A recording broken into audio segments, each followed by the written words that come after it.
I'm excited for the fans to see us as adults. The original series and the book series as well. The dynamic that you have with each other when you're in high school is so vastly different than when you've had 10 years of life happen. And the fact that we get to meet all of these characters now as late 20s, 30s, I think it lends so much more depth to what we're able to play with and the dynamics that we're able to have with each other. And I really hope that they enjoy that as much as we do. Were you a fan of the original series or not? I never really watched TV when I was a kid. Really? Really. And what did you do? I was told to play outside. Yeah, I was told to go outside.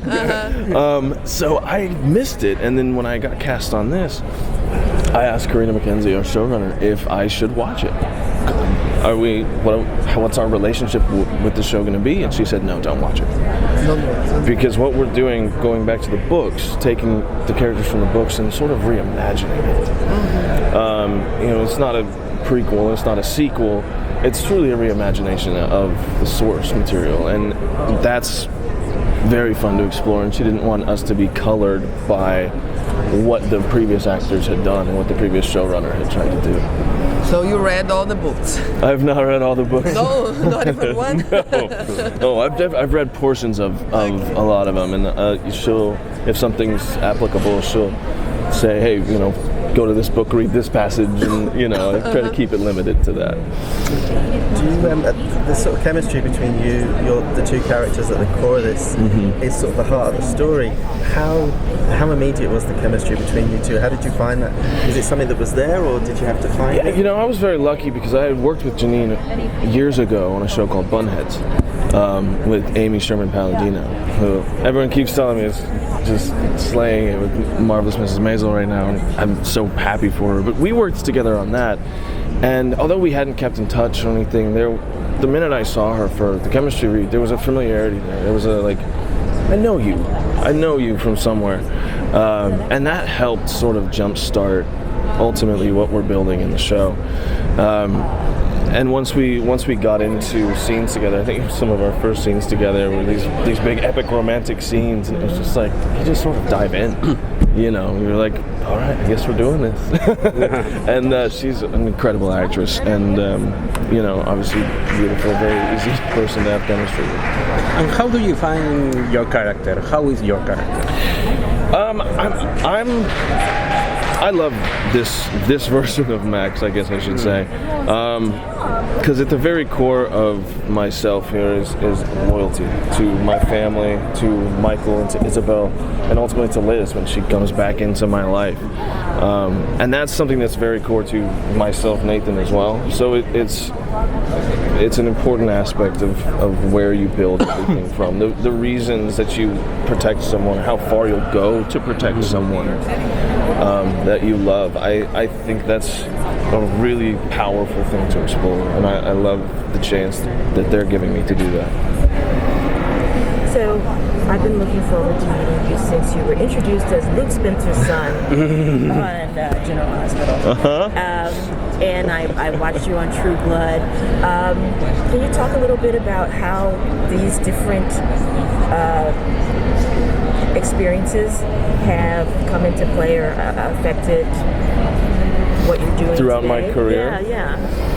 Well, it's been an incredible journey, and I'm so grateful that I was able to start working with Tony, and just his knowledge of the business and of work and how you operate as a professional was so important to me. I was 19 when I started on that, or 20, whatever. I was young, far younger than I am now, and a little more naive to how things worked. I'd worked back in Texas, and I worked a little bit when I first went to LA, and then Tony Geary really sort of brought me along for a few years, and then I jumped over to Bunheads, which I had mentioned, like comedy, sort of fun, light, and it was a total shift from what I had done. And I've always looked to change course, right? If I do something serious, I want to do something fun. When I do something fun, I want to do something crazy. When I do something crazy, I want to do something a little more grounded, and I've always wanted to do that because every experience informs the next.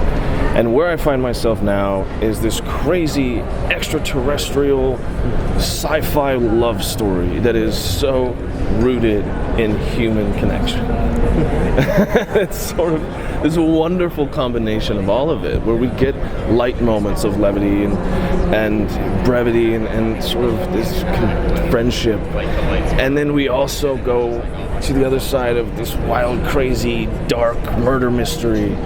And we have this whole sci-fi thing on top of it. So it's just this wonderful playground that we're creating. And every job that I've had in some way informs what I can bring to this now. Do you believe in aliens? I've got to ask the question, sorry. I do absolutely believe in aliens. Why?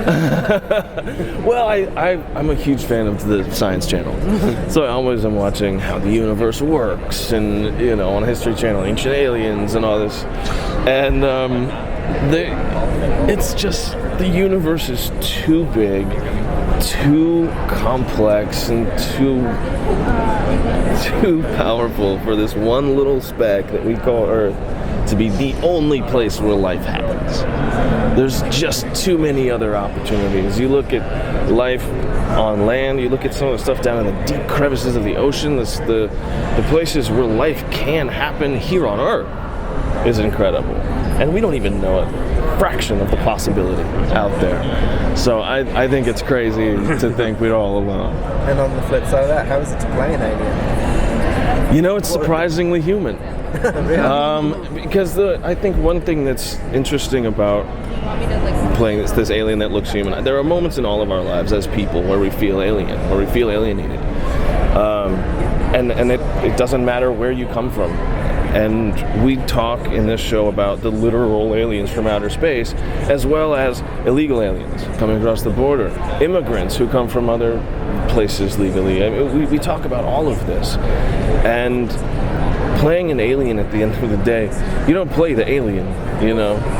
We don't have a conversation with each other talking about how weird an alien we feel about each other. We're trying to find common ground. And that's where the fun comes in. So it's been a wonderful journey and experience so far. So what personality trait of Max do you most admire? I would say the loyalty that I had talked about earlier. In the face of everything, he will always put those he loves ahead of himself. And that's something that I strive to do and failed to do, and then have to get up and try again to do. And as Max, I do it almost without thought. It's just so second nature to protect those that I love, at what cost, you know, at the expense of myself at times.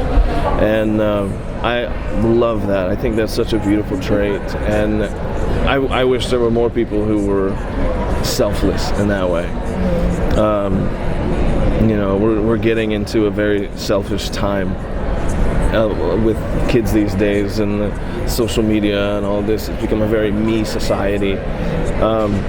And I think a beautiful thing about this show is how important it is to everybody to put others before themselves. And that's one of the huge reasons why Liz and Max have a hard time being together, because it's the selfish choice, and they're in service to so many other things. And it's just beautiful and tragic, and something I think we all can learn a little bit from. What can you tease about, what can you tell us about Max's powers? We've seen some of them. They're pretty cool, I can tell you that. And truly, we don't know the extent of it. We don't know the extent of what I can do. We know off the top, I can bring something back from the dead.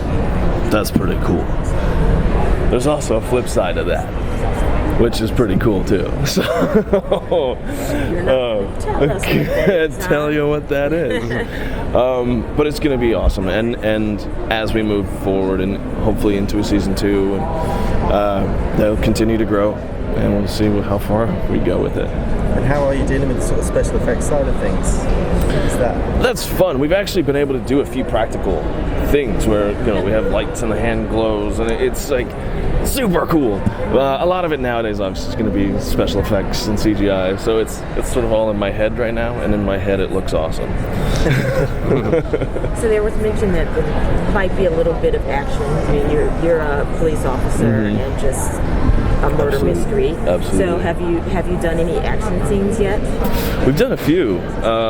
Yeah, we've done quite a few. Definitely a few fights and a few bullets are flying, and yeah, it gets pretty exciting. And we add in definitely a couple things that blow up, and it's gonna be fun.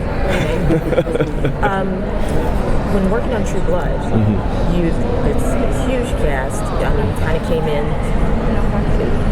one of the last couple seasons, and now, and shooting on location, but still with a kind of huge cast. Now you're in Santa Fe, and smaller cast, bigger role.